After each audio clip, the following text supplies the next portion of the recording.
Two Chairs No Waiting, episode number 499, Mayberry Days Trivia Qualifying Round 2018. That's a long title. Two Chairs No Waiting is brought to you each week by the folks over at weaversdepartmentstore.com. Drop by over at Weavers. It's October. Get you an Old Man Rimshaw's print. That's right, you can get you a print of Old Man Rimshaw and hang it over your fireplace and see if the eyes follow you around.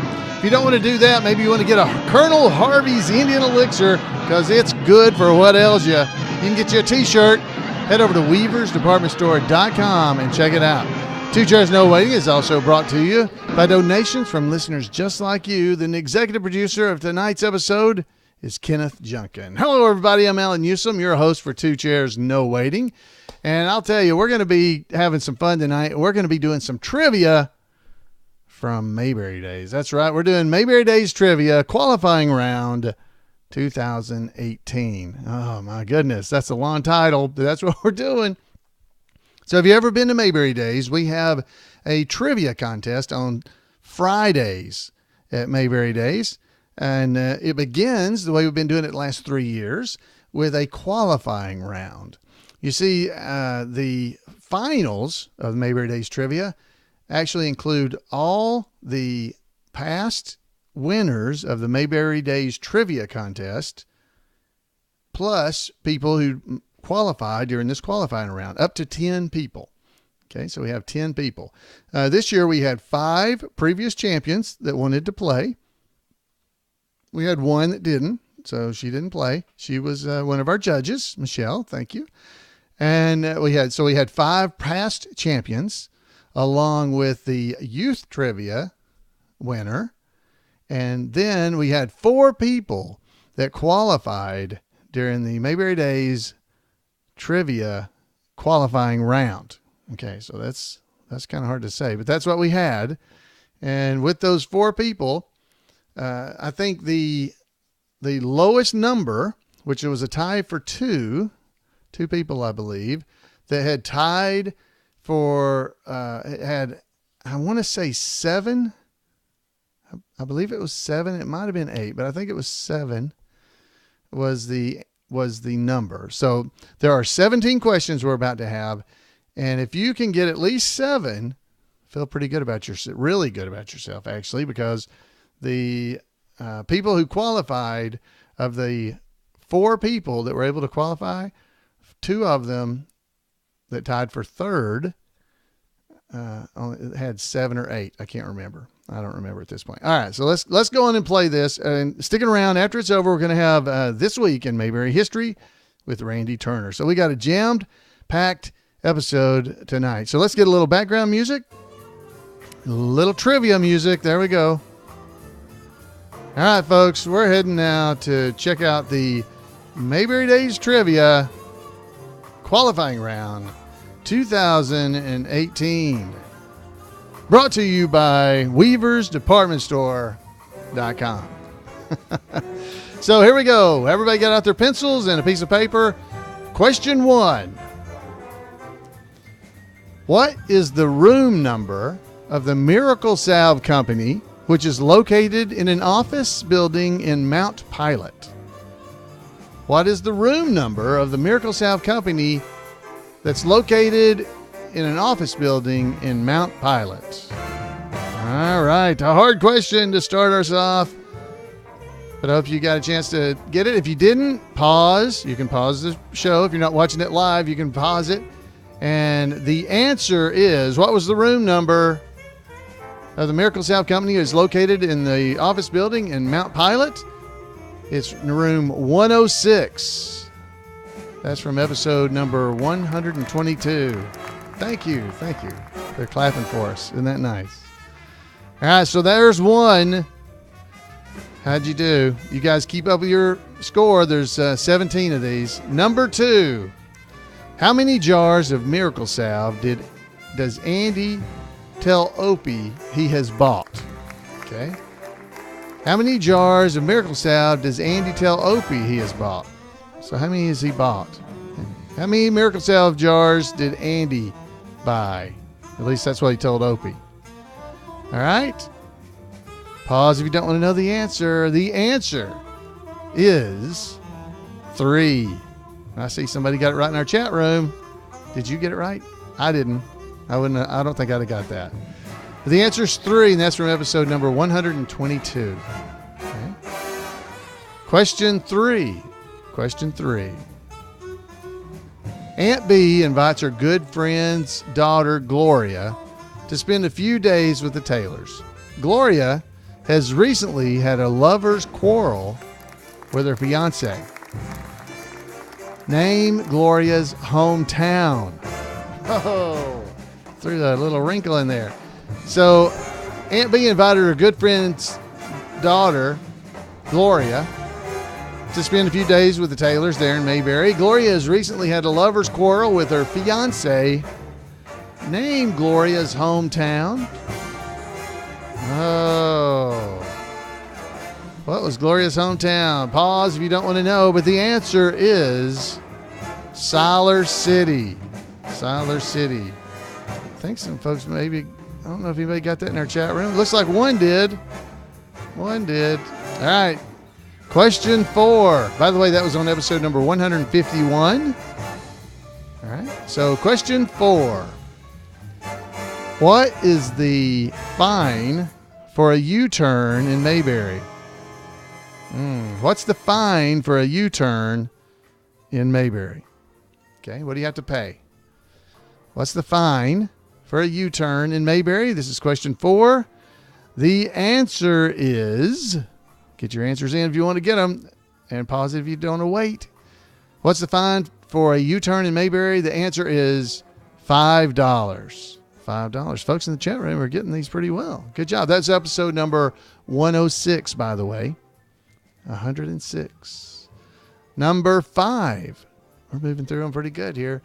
Where did Barney meet Skippy and Daphne? Where did Barney meet Skippy and Daphne? Where did he meet them?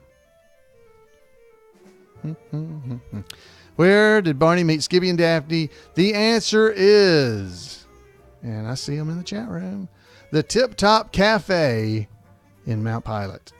If you just got Tip Top Cafe, I'll give you that, but not if you just said Mount Pilot. Okay, that is from episode number 68, the Tip Top Cafe in Mount Pilot. Okay, Mount Pilot is not good enough. You have to have said the Tip Top Cafe. So only give yourself the answer if you got that. Number 6. Who gave Andy his first job?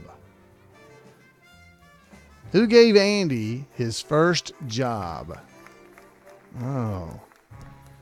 Yeah, who gave Andy his first job? All right, pause if you don't want to know the answer. But who gave Andy his first job? The answer is Joe McKnight. Mr. McKnight. Old Man McKnight. That was on episode 10. I'm pretty sure that was at the movie theater. Pretty sure. Okay, old Man McKnight. Yep, Joe McKnight. All right, number 7. Aunt B takes a job with a printing shop, which is a new business there in Mayberry.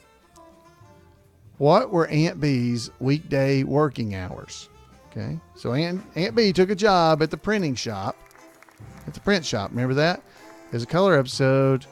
It was a new business there in Mayberry. What were Aunt B's weekday working hours? Okay, so from, the time from something to something, What were her working hours? Got to get them both the start and end time. All right, the answer is, pause if you don't want to know it. You'll have to find out. But the answer is 1 p.m. to 4 p.m. That's pretty good hours right there. That's episode number 171, by the way. Aunt B's working hours. All right, we're number 7, so we got 10 more or so, something like that. There's 17 total. Number 8. What is Jeff Pruitt's old girlfriend's name? What's Jeff Pruitt's old girlfriend's name? Oh, What's the name of Jeff Pruitt's old girlfriend? Maybe I could put it that way. Does that make it easier? I see it in the chat room. People are getting out there. Jeff Pruitt's old girlfriend's name is Bertha. It's Bertha. That's right. That's on episode number 45. Now, Jeff Pruitt, he was the one standing on the street corner picking up women. And Opie said that's what he was doing. He's picking up women. What do you know about picking up women? What's to know? You just reach over and lift them up. I love that. What's to know? All right, number 9. What's the name of Luke Jensen's dog? What's the name of Luke Jensen's dog? Okay. What's the name of Luke Jensen's dog? Okay, pause if you don't want to know. The name of Luke Jensen's dog is, drum roll, Mac. It's Mac. That's right, Mac. It's episode number 70. Luke Jensen. All right. Number 10. A Mount Pilot repairman once charged Aunt B how much to put in a fuse in Andy's refrigerator. Call the man. Just call the man. A Mount Pilot repairman once charged Aunt B how much to put in a fuse into Andy's refrigerator. My goodness. How much money did it cost for her to get a fuse put in Andy's refrigerator? She didn't like that either, I don't think. The answer is $7. $7. That was on episode number 120 of the Andy Griffith Show. All right. So $7. Next, number 11. We're getting close. There's only 17. There's only 17, so we're running through these. Number 11. According to Opie, the deepest spots in Tucker's Lake, or actually the deepest spot in Tucker's Lake is how deep in feet. Okay. According to Opie, the deepest spot in Tucker's Lake is what in feet? How many feet, in other words? How deep is the deepest spot in Tucker's Lake? Oh, my. All right.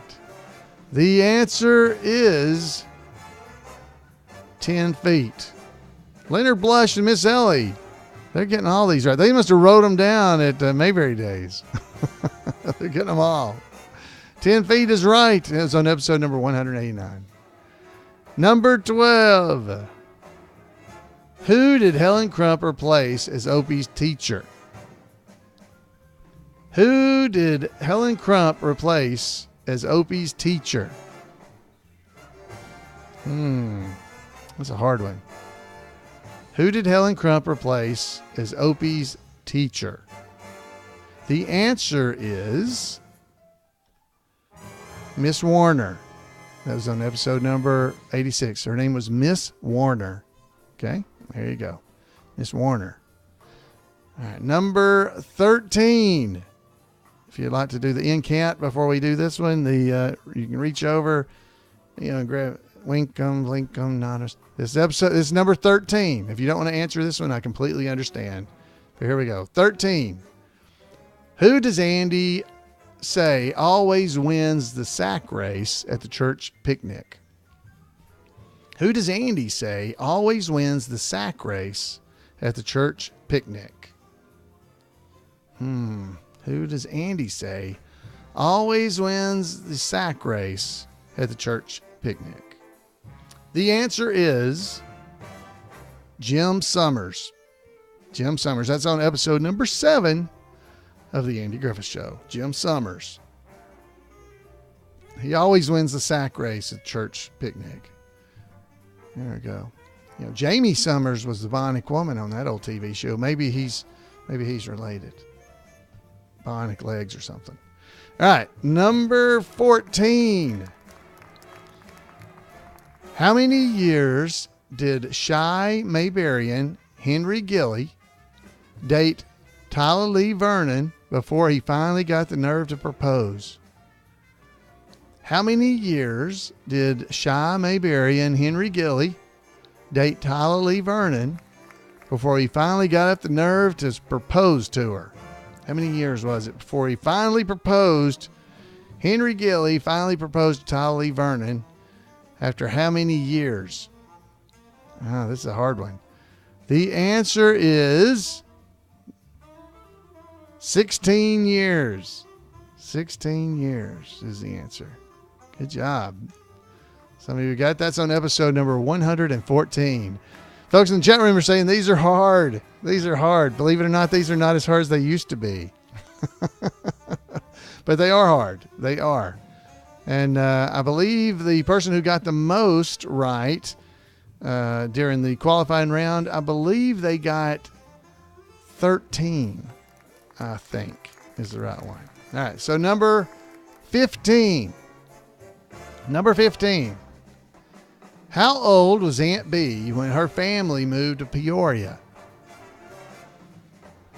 How old was Aunt B when her family moved to Peoria? All right. How old was Aunt B when her family moved to Peoria? The answer is 18 years old. She was 18. That was on episode number 38 of the Andy Griffith Show. See, I don't know any of these. But yes, it was evidently there were the person who qualified in first place won the qualifying round, got 13 of 17. Can you imagine? These are hard. If you got one or two right, you're pretty good. All right, number 16. Only got 2 questions left. Here we go. 16. Barney is writing a ticket for a car that's illegally parked in front of the post office, which, is the governor's car. A few Mayberrians are watching Barney writing this ticket, and one of them threw a gum wrapper down on the sidewalk. Name this citizen of Mayberry. He threw a gum wrapper. All right, so when Barney was writing a ticket for the governor's car out in front of the post office, one of the Mayberrians, one of the townspeople, were there watching Barney writing that ticket. One of them threw a gum wrapper down on the sidewalk. Name this Mayberry citizen. The answer is, because this is a hard one, which one did it? Threw a gum wrapper down. The answer is Chester. Chester Jones, you're a low-down cheat. It was Chester. That was on episode number 76, by the way. All right, last question, number 17. Number 17. What route was Malcolm Merriweather looking for when he asked Andy for directions? What route was Malcolm Merriweather looking for when he asked Andy for directions? Are you the constable? I'm the sheriff. Oh, well, where could I find the constable? What was the route number that Malcolm Merriweather was looking for when he asked Andy for directions? Okay.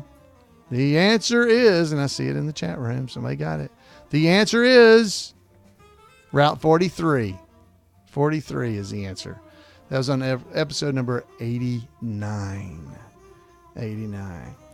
So, ladies and gentlemen, that was 17 questions. 17 questions to qualify for the finals of the Mayberry Days World Championship of Mayberry Trivia.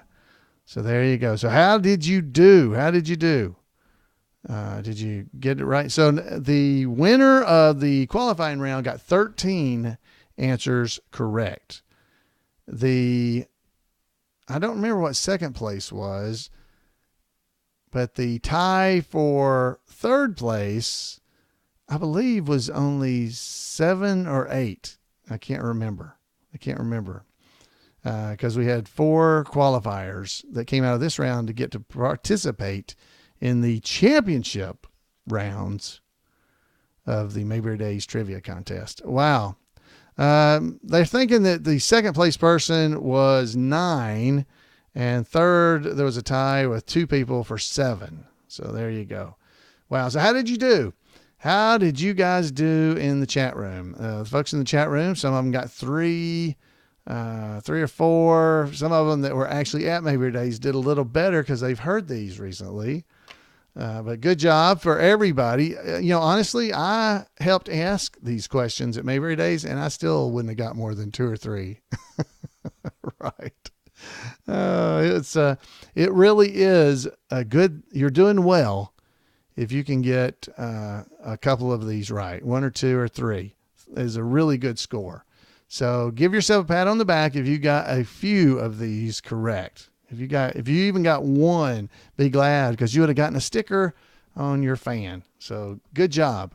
Good job. But these questions have to be like that because the trivia expertise in Mayberry Days, at Mayberry Days, is incredibly high. Incredibly high. They are amazing. That's one of the reasons we had to go to the new format. So what you do now is, if you've qualified, if you got 7, 9, 13, if you got those, then you would qualify to be in the next round. And the way that one works is more like Jeopardy. So everybody has a button and they can buzz in when the question is asked and try to give the answer. They get 100 points if they get it right. They lose 100 points if they get it wrong. And so we have 2 rounds. The first round's worth 100 points each. Second round's worth 200 points each. And then the finals, you get to bet however many points you have, and whoever ends up with the winner, with the most points, is the winner. This year we actually had a tie after the final round, and it was broken by a tiebreaker question. So, wow. All right. So I hope you guys enjoyed hearing these. These are fun trivia questions. They're hard. They are very hard. And I think you've seen that. So, all right, guys. Now we are in for the treat of getting to hear from This Week in Mayberry History. So let's head over and hear from Randy and forget about how bad we did on our trivia. All right.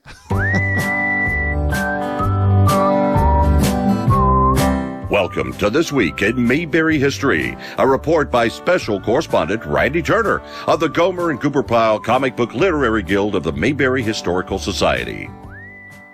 Elmer Calvin Patterson was born on October the 9th, 1888, near Birmingham, Alabama. Before he was 10, his family relocated to Texas, where he left school after 8th grade. Initially, Hank, as he came to be known, planned to make his career as a serious musician. However, he eventually found himself traveling the vaudeville circuit, playing piano for the shows. While touring, he met a dancer from Kentucky in one of the troupes, 4 years his junior. They continued to tour on the vaudeville circuit after they married, though by 1917, Hank had transitioned to acting, which was how he listed his occupation when he registered for the draft. He maintained a love of music throughout his many decades of acting, and even published 15 operettas he composed. By the end of the 1920s, Hank and his wife had moved to Los Angeles, though he still was not making a living as an actor, and instead sold real estate. Hank did not appear in film until 1939, when he was 51 years old, and played a townsman in The Arizona Kid. He was again an uncredited background actor in his next 3 films, 2 released in 1939 and 1 in 1940. It is not clear whether Hank was involved in the war effort in some way, as he was already in his 50s, but he did not reappear in film until after the end of World War II. He played his first credited role in that appearance in the Randolph Scott Western Abilene Town in 1946, appearing with Edgar Buchanan, who would later play handyman Mr. Wheeler, who visited Mayberry. Hank's lined and weather-beaten face enabled him to play old-timer characters, even though he was just barely in his 50s, and he quickly became a popular character actor, often playing cantankerous old men. He appeared in 7 more films in 1946, all westerns. Most of his roles were bit parts, but he remained busy. He appeared in a large number of westerns for Republic Pictures. When television westerns aimed at the juvenile market became popular, he easily found work there as well. making his television debut in a 1949 episode of The Lone Ranger. By the end of his career, Hank had appeared in hundreds of film and television westerns, but his best-known western role was his recurring role of stableman Hank Miller in the TV series Gunsmoke. He first appeared in Gunsmoke in 1959 and played several characters before becoming Hank Miller in 1962. He played that role occasionally the rest of his career. In Mayberry, near the end of season 5, Hank was a hobo Barney ran off from beside the railroad tracks, who blew Barney a raspberry, causing Barney to give chase, then stumble over a suitcase containing $250,000. At that point, Hank was not only already playing the stableman on Gunsmoke, but had also begun playing the role for which he is best known, Fred Ziffel, the Hooterville resident first seen in Petticoat Junction in 1963, who treated his pet pig, Arnold Ziffel, as if he were his son. After the TV series Green Acres started in 1965, and which was also set in Hooterville, Hank began playing Fred Ziffel on that show as well, sometimes appearing in both series the same week. In his mid-70s, when he began playing Fred Ziffel, Hank's hearing was deteriorating. By the time Green Acres began 2 years later, he had become nearly deaf. The show compensated for this by having a crewman lie on the floor out of camera range and tap Hank on the leg with a yardstick so he would know when to say his next line. Hank finally retired from acting shortly after turning 85. His last role was the recurring one he had played for so long. He played stablehand Hank Miller one final time in Gunsmoke in 1973. Hank passed away nearly 2 years later. Well, that's it for this week. Thanks for listening. And remember to take Andy's advice and go out there and act like somebody. Well, thank you so much, Randy. And if you want to make sure you don't miss any of the great stuff Randy's doing on the internet, send him an email at turnersgrade@gmail.com, turnersgrade@gmail.com, and he'll make sure you don't miss any of it. He'll send you an email. Thank you again, Randy, for everything. That's great. I didn't know he was from Alabama. Yet another Alabama tie to the Andy Griffith Show. He was only on it for just a little bit. But Mr. Ziffel, though, I definitely remember him from Green Acres.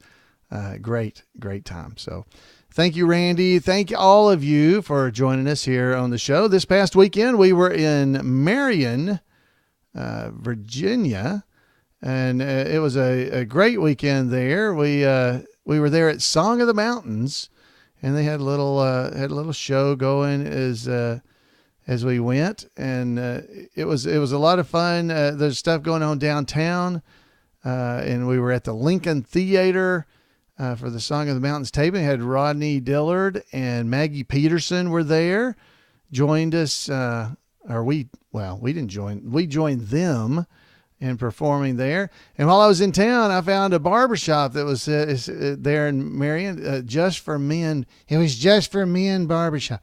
I'd never seen one that said just for men, but I had to take my picture as Floyd outside the barbershop because, you try to visit your coworkers like that. You got to have all that going.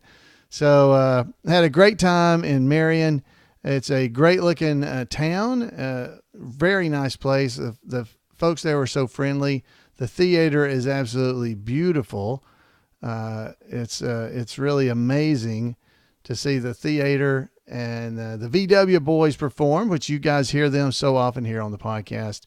It was a great time we had, and Rodney Dillard was there, as I said, performing, and it was recorded. So Song of the Mountains it'll be coming on. It comes on your PBS station, so you'll be able to see Rodney Dillard, Maggie Peterson, the VW boys, and David Browning as the Mayberry deputy. He was there as well. Most of the rest of the tributes, we weren't really ever on the stage. We didn't do anything. We were just there greeting people as they came in. But we want to thank Tim White, the VW boys, for inviting us to be there. It was a lot of fun. So Folks, great time always when I get together with Mayberry friends. We got the Mayberry Cruise is coming up pretty soon, so we'll have a little bit of time off. Next week will be our 500th episode. Keep your fingers crossed that I can actually get done what I'm trying to do, which will be a radio show version of the podcast. Hopefully I can finish before next week. And if we do this, it'll be a completely different kind of episode than normal. So it'll be like a episode of the Andy Griffith Show that would have been on the radio. So you'll have Bert and Floyd, and they'll all be on there visiting with you. Hopefully you'll enjoy it, and it'll be a good 500th episode. In the meantime, I would like to hear from you. So please, please, please drop me a voicemail.